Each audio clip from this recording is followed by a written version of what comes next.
भारत देश की आम जनता की आर्थिक एवं कानूनी समस्याओं के समाधान एवं सुझाव हेतु भारत सरकार का ध्यान आकर्षित करने के लिए राष्ट्रीय राजधानी दिल्ली के रायसीना रोड स्थित प्रेस क्लब ऑफ इंडिया में देश के चुनिंदा समाज सेवियों श्याम सुंदर चौहान, वरिष्ठ भाजपा नेता, आजमगढ़ उत्तर प्रदेश, पंडित अशोक भारतीय, राष्ट्रीय संयोजक, विश्व ब्रह्म ऋषि ब्राह्मण महासभा गाजियाबाद, ओम प्रकाश सिंह, मुख्य न्यायिक मजिस्ट्रेट सेवानिवृत्त आगरा, राजेंद्र प्रसाद जायसवाल, CAO सेवानिवृत्त, टाटा कैंसर हॉस्पिटल, वाराणसी उत्तर प्रदेश,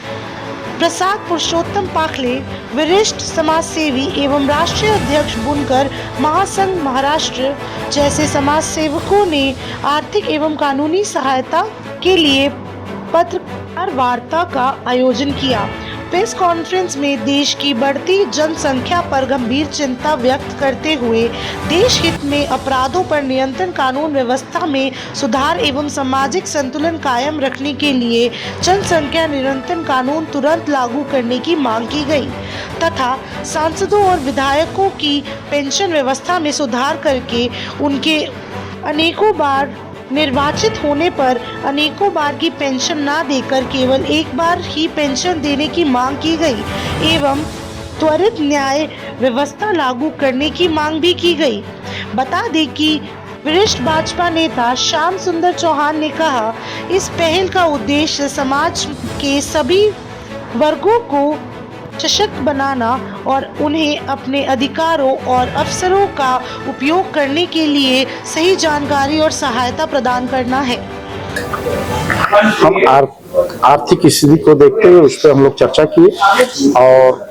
कानून को लेकर चर्चा किया गया, क्योंकि जब समाज में हम लोग घूमते हैं या आम जनता के पास जाते हैं, आम जनमानस के पास जाते हैं, तो जो समस्याएं निकल के आती हैं कानून से संबंधित को लेके, उन्हीं सब समस्याओं को यहाँ आज प्रेस कॉन्फ्रेंस के माध्यम से रखा गया और कुछ अगर उसमें कहीं से त्रुटि है तो उसमें स्वयं भी जनमानस को जागरूक होने की आवश्यकता है और सरकार इस पे पहल कर रही है और अच्छा पहल कर रही है। अभी देखिए महिला अपराध को लेके बच्चियों से संबंधित जो भी अपराध किए जाते थे, तो जो पहले की धारा IPC थी उसमें परिवर्तन करके BNS बनाया गया। तो BNS में जो महिलाओं के लिए जो धारा का प्रावधान किया गया है, काफी उसमें सुधार किया गया है, काफी सख्त बनाया गया है, जिससे जो भी लोग इस प्रकार के अपराधी हैं जो कृत करने का काम करते हैं, ऐसे कार्य कारित करने का काम करते हैं, उनमें शिकंजा कसने के लिए BNS लाई गई। जनसंख्या नियंत्रण में भी आप लोगों ने बात की है,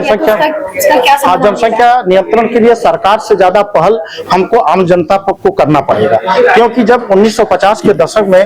परिवार नियोजन कार्यक्रम जब सरकार द्वारा चलाया गया, जो भी तत्कालीन सरकार थी जब चलाई, तो उसका मंशा था कि किसी तरह से कंट्रोल किया जाए। तो तमाम प्रकार के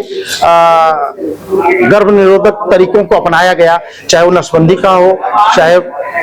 कोई दवा का हो, तो लेकिन फिर भी जो सुधार होना चाहिए वो नहीं हुआ। उसका सिर्फ एक मात्र कारण था कि लोगों में शिक्षा का अभाव, क्योंकि हमारे पूरे भारतवर्ष की जो जनसंख्या है 70% वो गांव में रहती है, तो उनमें शिक्षा का अभाव था। तो इसलिए अब उनमें जागरूक लाने की, अवेयरनेस उनमें पैदा करने की जरूरत है, तभी जाके जनसंख्या कंट्रोल हो सकता है। भारतीय जनता पार्टी के नेता पूरा संघ परिवार हमेशा ये आवाज उठाते रही कि जनसंख्या वृद्धि पर कोई न कोई एक यूनिफॉर्म नेशनल पॉलिसी लानी चाहिए। आप लोग सहमत थे? 11 साल हो गए, देर कहाँ कमी रह गई जो एक यूनिफॉर्म नेशनल पॉपुलेशन पॉलिसी नहीं आ रही? ठीक, आपने जो आप हमारे बड़े भाई पत्रकार महोदय जो आपने एक क्वेश्चन किया है, तो जब मैंने बताया कि जब 2014 से हमारी भारतीय जनता पार्टी की सरकार जो हमारे देश में आई हुई है और लगभग 21 राज्यों में भी भारतीय जनता पार्टी या उसके सहयोगी दलों से सरकारें चल रही हैं, जिसको डबल इंजन के नाम से कहा जा रहा है, तो इतने अधिक जो कर्मिक बहुत सारे मुद्दे थे, बहुत सारी कमियां थी, तो उसमें धीरे धीरे जो उसमें सुधार लाया जा रहा है। उस कर्मिक में कोई चीज पहले रख गया, कोई बाद में, लेकिन आने वाले समय में सारी समस्याओं का निदान भारतीय जनता पार्टी करेगी। आम जनता की आर्थिक समस्या एवं कानूनी समस्या को लेकर जो बातचीत की गई है, उसके बारे में क्या कुछ कहना चाहेंगे और क्या समाधान है? देखिए, ये तो जग जाहिर है कि एक वर्ग जो है पिछड़ा वर्ग है, दलित समाज है और ओबीसी समाज है जो मुख्य धारा से दूर है। और कॉन्स्टिट्यूशन का अधिकार है कि जब तक ये चीज आखिरी पायदान तक नहीं जाती है तब तक सर्वांगीण विकास नहीं हो सकता। तो सबको अगर हमें लेकर चलना है तो ही विकास होगा, चाहे स्वास्थ्य की दृष्टि से हो या शिक्षा की दृष्टि से हो या इकोनॉमिक दृष्टि से। ये मंच का एक ये है कि जैसा कहा जाता है कि politics is the guardian of economics, without politics economics can not be developed. तो जब तक मुख्य धारा में लोगों को नहीं जोड़ा जाएगा विकास संभव नहीं है। और खासतौर से पूर्वांचल की अगर मैं बात करूं, चूंकि मैं बनारस में 3-4 सालों से जुड़ा हूं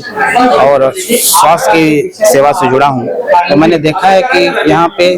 neglection of poor is maximum. उसका कारण सिर्फ एक ही है कि शिक्षा का कमी होना, जागरूकता की कमी होना, दूसरों की बातें पे विश्वास करना, और उसके साथ साथ बंटे हुए लोग हैं, चाहे जात के रूप में हो चाहे वर्ग के रूप में हो। देखिए, जब किसी को कैंसर होता है तो वो जात वर्ग धर्म नहीं देखता है, किसी को भी कैंसर हो सकता है। और टाटा मेमोरियल हॉस्पिटल एक ऐसी संस्था रही है जो सभी का सेवा की है, चाहे वो किसी भी वर्ग से हो, किसी भी समाज से हो, किसी भी जात का हो, किसी भी प्रांत का हो, किसी भी भाषा का हो। उसी चीज को लेकर हमारा ये डिमांड है, हमारा एक सुझाव भी है, और आप लोगों के माध्यम से चाहते हैं कि इसकी संख्या और बढ़ाई जाए। जिस मात्रा में ये बीमारियां बढ़ रही हैं उसका एक कारण ये भी है कि लोग आर्थिक रूप से कमजोर हैं। जब कमजोर हैं तो नीम हकीम खतरे जान वाले के पास जाते हैं और वो एक्सप्लॉइटेड होते हैं।